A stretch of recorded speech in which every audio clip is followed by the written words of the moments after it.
এজন্য হাদিসে নিষেধ আছে, অতি মাত্রায় কাউকে ভালোবেসো না।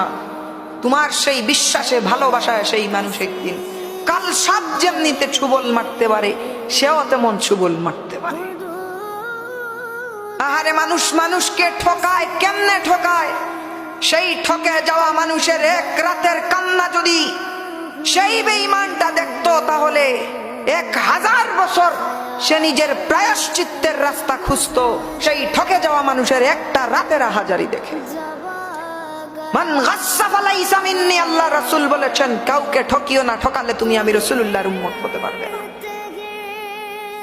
এজন্যই তো মির্জা গালিব লিখেছেন, যৌবনে আমার প্রথম ভুল ছিল আমি স্রষ্টার প্রেমে না পড়ে কোন সৃষ্টির প্রেমে পড়েছিলাম, যেই সৃষ্টি আমাকে ঠকিয়েছে, কিন্তু আজ পর্যন্ত আমার মালিক আমাকে কোনোদিন অনুপরিমাণ ঠকায় নাই। আমার মালিক আমাকে এত নাফরমানির পরেও আমার রব্বুল আলামিন আমাকে রিজিক থেকে, তার নিয়ামত থেকে বঞ্চিত রাখে না।